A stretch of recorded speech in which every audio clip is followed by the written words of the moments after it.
सगळ्यात जर मोठा डॉक्टर कोण असेल तर ते घरात आहे आपली आई, आणि सगळ्यात मोठं मेडिकल काय असेल तर ते आपलं किचन आहे. आपल्या पूर्वजांनी खरंच खूप खूप गोष्टी, चांगल्या गोष्टी आणून दिलेल्या आहेत.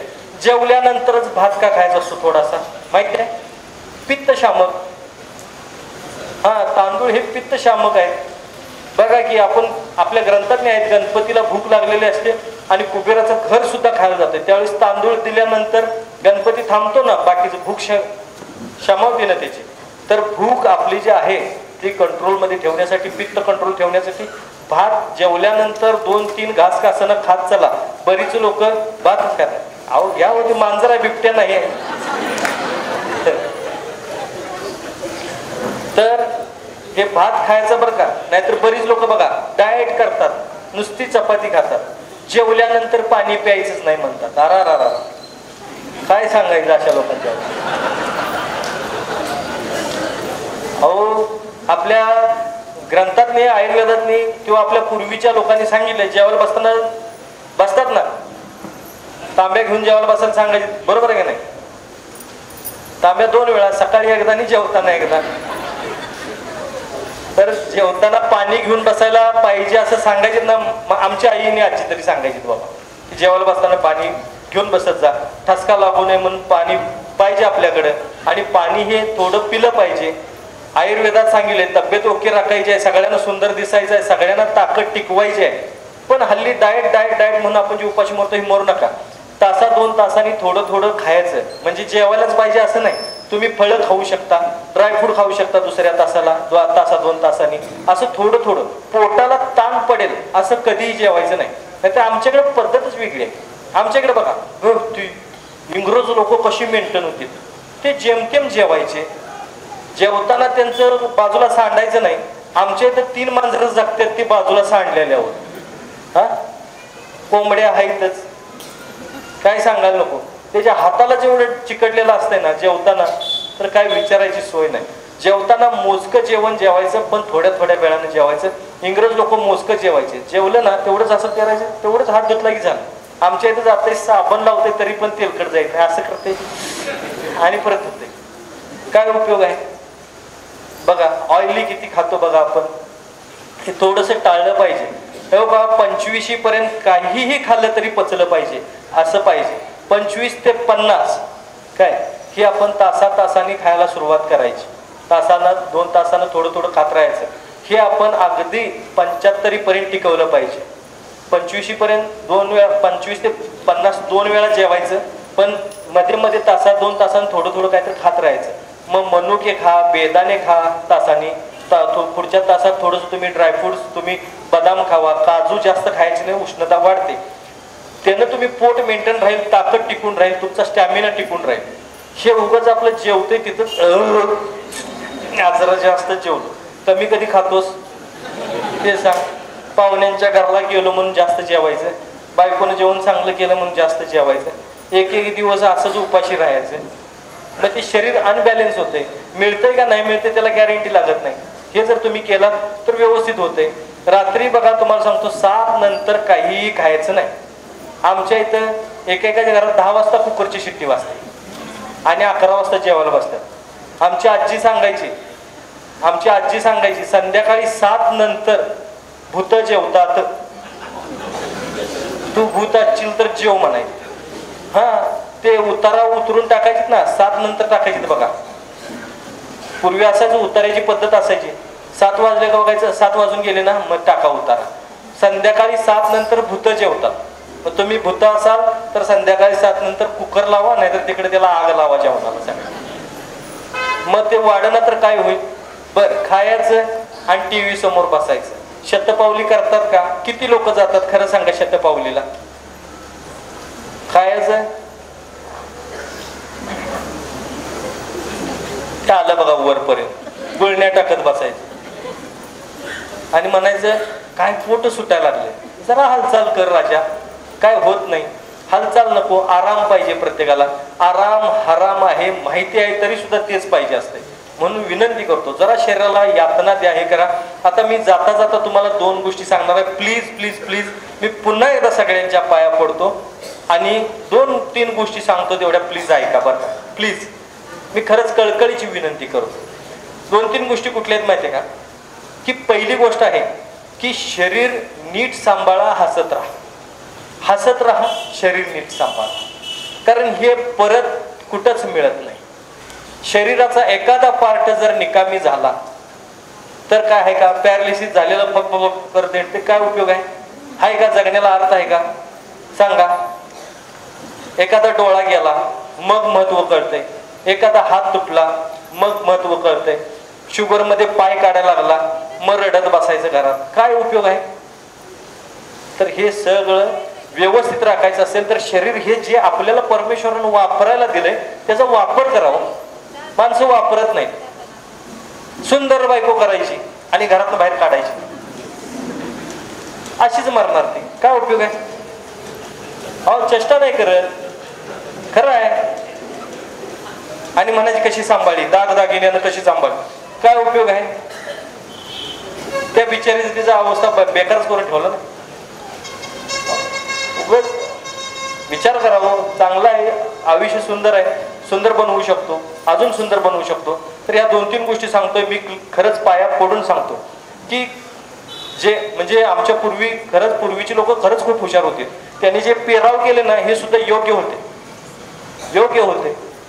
बघा की आता मुंबई पुण्यासारख्या ठिकाणी ते जीन्स घालायला लागल्या बायका, तसं काय खऱ्याचं राहिलं नाही हो. चालच बदलून गेली. पूर्वी गाणी असायची, तुझी हारणी सारखी चाल.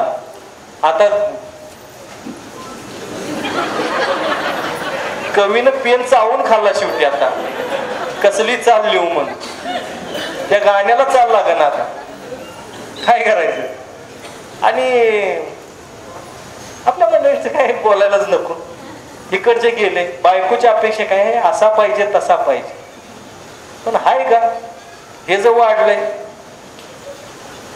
इकडलं गेलंय, इकडलं वाढलंय, मूळव्याधीचा त्रास.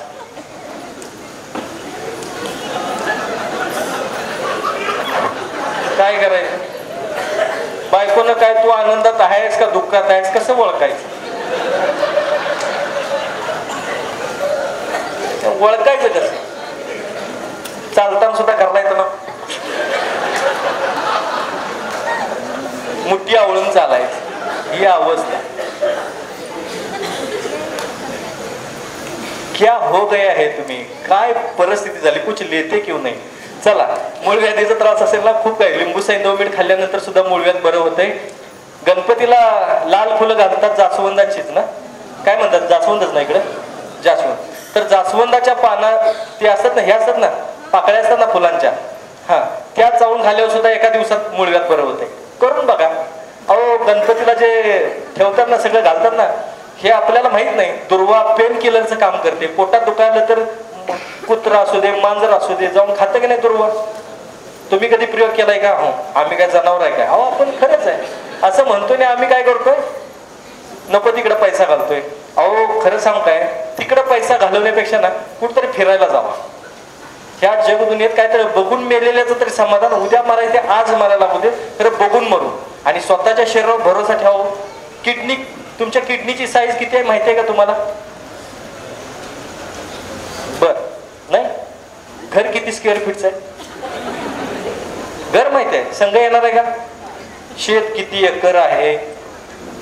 फुटासाठी भांडणं भावाबरोबर.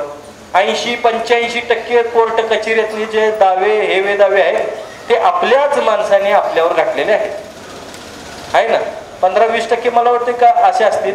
पण बघा की भावाभावांची भांडणं कशासाठी? 1 फूट जागेसाठी. ती इकडे 1 फूट सरकला, तिकडे 1 फूट सरकला. दोघांनी पण तेवढ्या भांडणात कुठं तर 10 एकर घेतलास.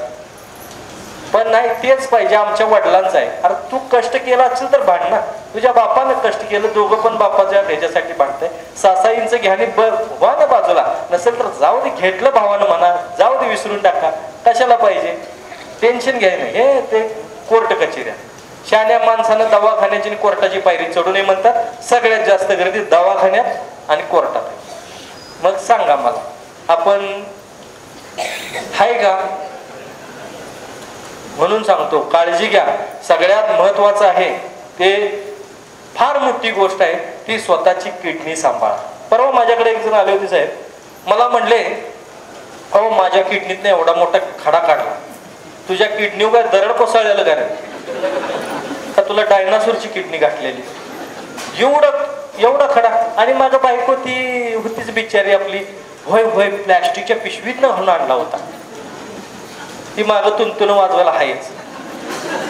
मी बघितलाय स्वतः एवढा खडा. अहो किडनी केवढी आहे तुमची, किडनी आहे बाबा, किडनीमध्ये कवर असतात, थराथराने बनलेली असते, हृदयामध्ये सुद्धा कप्पे असतात. आपल्याला ते माहिती नाही, आपल्याला शिकवलंय, सगळं शिकवलंय. अहो आपलंच काय इतर प्राण्यांचं पण शिकवलंय. बेडकी एका वेळेला 2600 ते 2900 अंडी घालते, हे आपण 5वीला शिकलोय, 5वीच्या वर्गात तिचं शिकवलंय आपल्याला. माणसाला शिकवलेलं नाही का. चित्र आठवते का बघा, असं एक आकृती आणि नसा दाखवल्याने प्रत्येक ह्याचं दाखवलंय का नाही, हाय का लक्षात कुणाच्या काय आहे ते, किडनी कुठं असते काय कुठं असते, एक किडनी बारकी असते एक किडनी मोठी असते, हे माहिती आहे आपल्याला का नाही. डावी किडनी लहान असते, उजवी किडनी मोठी असते. एक किडनी जरी गेली तर दुसऱ्या किडनीवरती माणूस जगू शकतो. जन्मताच काही लोकांना एकच किडनी असते, तरी पण ते जगतात का नाही, काय त्रास होतो का. मग तुला खाऊन पिऊन का रोग आलाय का तिकडे जायला. क्रिएटिन लेवल चेक केलं, अहो माझं क्रिएटिन लेवल 3 वर गेलंय, मग मर की चाट दिवशी बघू बरं ते जमतंय का. ते नाही, हे जमत नाही आपल्याला. आपण काय करतो, 3 वर गेलं, त्रास काय काय, उलटी होते का नाही, पायावर सूज येते का नाही, मग तुझं झालंय काय, भाकर क्रिएटिन लेवल वाढलंय गो, युरिया एवढा झालाय, अरे नेऊन शेतात टाक तुझा युरिया. रिपोर्टच सांगत येतात माझ्याकडे, रिपोर्ट हो का, ते मशीन आहे, मानव निर्मित आहे, ते काही खोटं बोलत नाही, चुकीचं सांगत नाही, ते बरोबर आहे. पण त्याचा तुला त्रास काय आहे का, माप विषारी साप आहे का त्याच्या बिळात जाऊन बसलाय तो, तुला चावतोय का तो, बाहेर आलाय का, बाहेर आल्यावर काठी घे त्याला, पण बिळात आहे त्याचं ते आयुष्य जगायला लागलाय. तुला जोपर्यंत त्रास नाही तोपर्यंत तू काय करू नकोस. मी सगळ्यांना पाया पडून सांगतो, किडनी जर फेल जाऊ नये अशी वाटत असेल, किडनी सांभाळा, मी पाया पडून सांगतो. त्याला थोडासा खर्च आहे, तो खर्च करा असं मला वाटतंय. करू शकतं का कोण, मी सांगेल तो खर्च. विषय कट. एक कोण तर हात वर करायचा होता, मी करतो म्हणून आहे का ना. ठीक आहे, जे होय म्हणले त्यांच्यासाठी सांगतो साहेब, तुम्ही करा. काय करायचं आहे, एक छोटासा कांदा घ्यायचा, तो चिरायचा, तो 1.5 ते 2 ग्लास पाण्यामध्ये टाकायचा. हे पाणी आटवून 1 ग्लास करायचं, वस्त्रगाळ करायचं आणि हे पाणी अनाशेपोटी प्यायचं. 5 दिवस जर हा प्रयोग केला तर 3 महिने तुम्ही मागं वळून बघायचं नाही. 7 दिवस केला तर 4 महिने हे मागं वळून बघायचं नाही. आणि 15 दिवस हा प्रयोग केला तर कम से कम 1 वर्ष तुम्ही किडनीची काळजी सोडून देणे, राळ सुद्धा होणार नाही. तुम्ही करून बघा या गोष्टी. कांद्याचा खर्च आहे, कराल ना. रोज एक कांदा, 15 कांदे लागतील. नाही, प्रत्येक जण शेतकऱ्यांच्या नावानं ओरडते, हो कांदा महाग झाला, कांदा महाग झाला. म्हणून मी म्हटलं की कांदा महाग, जरा महाग आहे, इलाज कराल का, आता तरी कराल का. होय नाही काहीतरी बोला, इकडे आवाजच येत नाही, करा जरा प्लीज. ह्या गोष्टी आहेत. नंतर दगडी पाल्याचा रस 2 चमचे प्यायचा, 3 दिवस करा हे. त्याच्यावरती कोमट पाणी प्यायचं. बघा मूतखडा वगैरे असेल तरी निघून जातो. 7 दिवस केलात, 15 दिवस केलात, 21 दिवस केलात, 26 mm पर्यंतचे खडे निघून जातात त्याच्यातून. मोठे पण खडे निघून जातात. जरा जास्त दिवस करायचं, पण 2 चमच्याच्या पुढं करायचं नाही. हे थोडं थोडं करत चला. स्वतःची किडनी सांभाळा. मेन म्हणजे जास्त केमिकल युक्त खाऊ नका. जेवढं खायचं आहे तेवढं शक्यतो करून नॅचरल जगा, नॅचरल खावा आणि व्यायाम करा, आहार व्यवस्थित घ्या आणि विशेष करून कुणाचंही घ्या पण आयुर्वेदिक घ्या.